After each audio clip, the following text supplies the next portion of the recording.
ओसरीतल्या कुडाशी उजेडाकडे तोंड करून संदूक ठेवला आहे. खुर्ची एवढा उंच, घडवंची इतका लांब रुंद, धुरकटलेला, लोखंडासारख्या रंगाचा, कोंड्यात चापट कुलपाची नथ अडकवलेला. त्या संदुकावर जुन्या चिंध्यांनी ठसठसलेली, बसून बसून चापट झालेली, दगडासारखी जड अशी कंताळाची उशी आहे. आबानं त्या उशीवर बूट जमवलं. आता आबाची मिसण पुन्हा सुरू होईल. आणखी घटकाभर चालू राहील. ऊन जोत्याखाली उतरू लागलं की त्याची आवरासावर सुरू होईल. प्रथम मिसणीची बावीण काढेल. लोंबकळणारा दोरा परत बंडलाला गुंडाळून जाईल. शेवटी उजव्या हाताकडची कात्री घेईल आणि सर्व सामान ड्रावरमध्ये घालील. वरच्या चाकावरची तेलकट नाडी खाली सोडली जाईल. बसायला खाली घेतलेला ढुस्सा चांगला झटकून मिसणीच्या मुंडक्यावर झाकला जाईल. नंतर पायदांड्यावर लोंबकळणारी नाडी खालच्या चाकाला बांधली जाईल. त्यात आबाच्या गैरहजेरीत कुणी ते चाक फिरवू नये असा आबाचा हेतू असतो. नंतर त्यानं शिवून संदुकाच्या डाव्या उजव्या बाजूला टाकलेले दोरीवर लोंबकळणारे आणि पाट्यावर बोक्यासारखे पडून असलेले कपडे तो गोळा करेल. पाट्यावर ठेवून त्याच्या व्यवस्थित घड्या पाडल्या जातील. कानटोपरी एकीकडे, पिवशा दुसरीकडे, चंचा तिसरीकडे असं कुठं लावलं ठेवलं जाईल. चळतीच्या चळती लावून रचून ठेवल्या जातील. त्यातील हाताला लागेल ती चळत मांडीवर घेऊन आबा मोजून पाहिल. बाजारला जाण्यापूर्वी तो कधीच कुणाशी भांडत नाही, कारण त्यामुळं नाट लागतो असं त्यांचं मत आहे. काढायचीच असली तर आपल्या संतापाची कसर तो बाजाराकडून परतल्यावर काढेल. आता मुकाट्याने आपल्या तयारीला लागेल. चंचावर चंचा, पिवशांवर पिवशा, झबल्यांवर झबली, कुडत्यांवर कुडती ठेवली जात आहेत. सर्वात शेवटी गठ्ठ्यावर तांब्या, गंज गिलास ठेवले जातील. चादर गुंडाळली जाईल. गाठी मारल्या जातील. तोवर बाजाराला जाण्याची वेळही होईल. वेळ झाली की आबा गठ्ठा पाठीवर टाकील. त्याची गाठ उजव्या खांद्याला अडकवलेली असेल.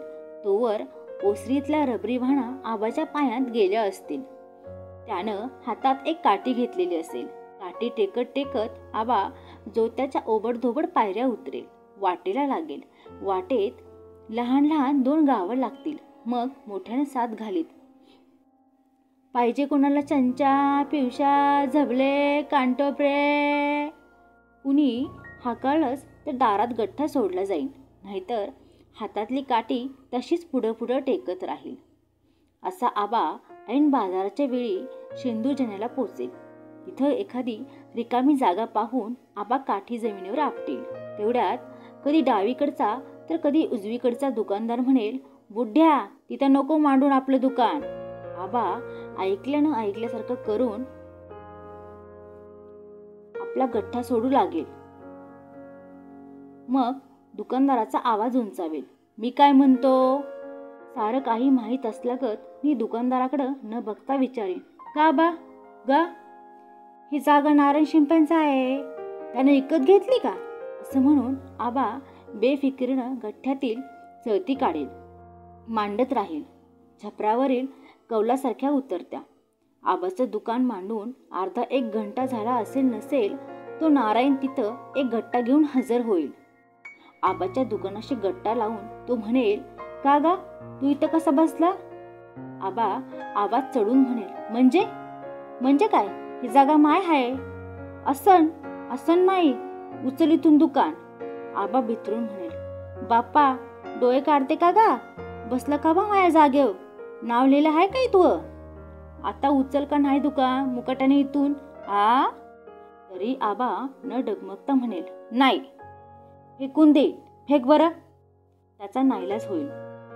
मग वातावरण इथवर आलं की तिसऱ्याच एखाद्या दुकानदाराला मध्यस्थी पत्करावी लागेल. जाऊ दे ग नारायण, इथं माठ, मी सरकतो थोडंसं, बुडे बुवाई सरकवतीन आपलं दुकान थोडंसं त्या काठी. एवढं आबाला मानवेल. बाजार चांगला भरलेला असेल. डोक्यावर टोपलं, काखेत मूल, सोबत नवरा, त्याचं बोट धरलेलं 10-11 वर्षाचं नागवं मूल, असं एखादं कुटुंबच आबाच्या दुकानापुढं येऊन ठाकलं असेल. बायको पिशवी बघत असेल किंवा काखेतल्या मुलासाठी आंगडं टोपरं किंवा नवऱ्याचं बोट धरणाऱ्या मुलासाठी चड्डी बघत असेल. 2-4 चड्ड्या उचलून पाहिल. आणखी 1-2 चड्ड्यातून गिरायकनं एक निवडली असेल. किंमत विचारेल. का गा, काय द्यायला लागते हिचं? आबा चड्डीच्या कपड्यांकडे बघेल. चेहऱ्यावर कौतुक चमकवत भोळ्या गिरायकाला चढवेल. याले म्हणते कपड्याची पारख. पांघरुणाती पारख करावी ताशी. काजे माय खाऊ आणि टिकाऊ मजबूत. एक पांघरून 3-3.5 वर्षे विणघर वापरून घ्यावं आणि किंमतही स्वस्त. काय द्यायला लागते ते सांग? दे जो 4 रुपये. त्याची बायको म्हणेल 1 रुपया देतो. 1 रुपये कायले देत माझी माय? जाणे घेऊन तशीच मी समजण का माया नातवणच फाडली एक चड्डी. हे सारं ऐकायसाठी गिराईक थांबणार नाही. तेव्हा आबाही निर्वाणीने विचारेन, आता खरंच सांग, तुला पांघरून घ्यायचं आहे का? मग घ्यायचं असतं ना तर? आबा विचारी 3 रुपये देत. तो चालत असे. आबाच म्हणेन 2.5, 2. नाही, जाय मग, पाहत बस भाव सारा बाजारात. परवडत असल्यास आबा म्हणेन आण काढ, 1.5 रुपये काढ, कर तुझ्याच हातची बोहणी. आणि आबा अशाच तऱ्हेनं दिवसभर गिराईकी करत राहील. प्रत्येक गिरायकाला कर तुझ्याच हातची बोहणी कर असं म्हणत राहील. बाजार ओसरल्यावर आबा त्या गावच्या चावडीची वाट धरील. इथं जाण्यापूर्वीच त्यानं कुठून तरी डाळ तांदूळ विकत घेतलेले असतील. 3 दगड धुंडाळून काढील. त्याची चूल मांडली जाईल. चुलीवर खिचडी शिजत राहील. ती शिजल्यावर तो अंधारातच सपासप खात बसेल. त्याची झोप फारच सावध असेल. कुत्र्याचं धडपडणं जरी ऐकू आलं तरी आबा जागा होईल. पोटाच्या खिशावर आणि गटड्यावर हात देऊन आबा अंधाराला म्हणेल, कोण हाय? 3 रात्री जातील. 3 बाजार होतील. आबाचा गठ्ठा रोडावेल. खिसा जडावेल. मग आबानं परस्पर उमरावतीचा रस्ता धरला असेल.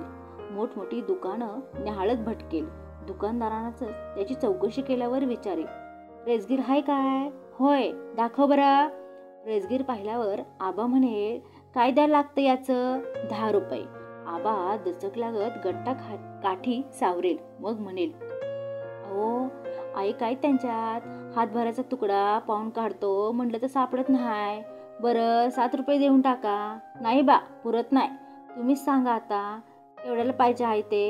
एकच जबान. 3 रुपये देऊ का ह्या तुकड्याचे? काहीतरीच राहिलं. आबा 4 पावलं चालल्यासारखं करून परतेल. म्हणेल 3.5 देऊ. नाही.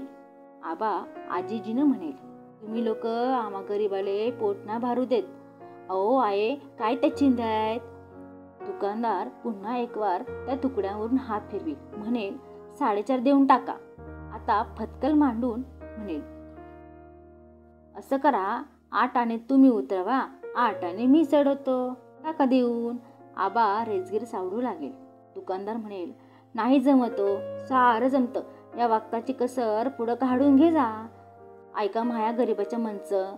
दुकानदार नाहीच वाटला तर आबा थोडे पैसे वाढवेल. त्याची कबुली मिळवेल. पण तेव्हा आबाच्या मुद्रेवर नापसंती मावत नसेल. काठी टेकत टेकतच आबा घराचा जोता चढेल. ओसरीवर गठ्ठा आदळेल. प्रथम संदुकाकडे, कडेकुलपाकडे नाळून पाहिल. मग मिसणीकडे, चाकाला बांधलेल्या नाळीच्या गाठीकडे, मुडक्याला गुंडाळलेल्या ढुशाकडे. सगळं जिथल्या तिथं असल्याचं समाधानाचा श्वास सोडेल. मग जवळपास कुणी नसल्याची खात्री करून घेईल. संदूक जागचा बाजूला सारला जाईल. त्या खालची फरशीच्या तुकड्याची चीप बाजूला सारताच जमिनीला एक भोग दिसेल. ते रुपयाच्या आकाराचं लांबोळत असेल. त्यात आबा आता काही नाणी सोडेल. त्याच्या आवाजागणिक आबाच्या मुद्रेवर समाधानाची पोटं चढतील. जेवण झाल्यावर आबा विश्रांती घेत लोळणार नाही. गठ्ठा सोडेल. रेसगिरीचे तुकडे मांडीवर लावत बसेल. प्रथम सर्वात मोठे, मग त्याहून लहान, शेवटी 20-1.5 नंतर कशांतून कुर्ती, कशांतून चड्ड्या, उरलेल्या बारकांतून पिवशा, कानटोपरी वगैरे. ज्यात जे बसेल त्यातून ते कपडे कापले जातील. मग मिसनीवरचा ढुसा काढला जाईल. पुसपास होईल. 22 दोऱ्याचं बंडल बसवलं जाईल. दोन्ही चाकांवर पट्टा चढेल. मिसन सुरू होईल. ती अशीच हप्त्यातून 3 दिवस चालत राहील. कथा कशी वाटली ते नक्की सांगा. आणि हो, अशाच प्रकारच्या बालभारतीच्या कोणत्या कथा तुम्हाला ऐकायला आवडतील तेही कमेंट करून सांगा. धन्यवाद.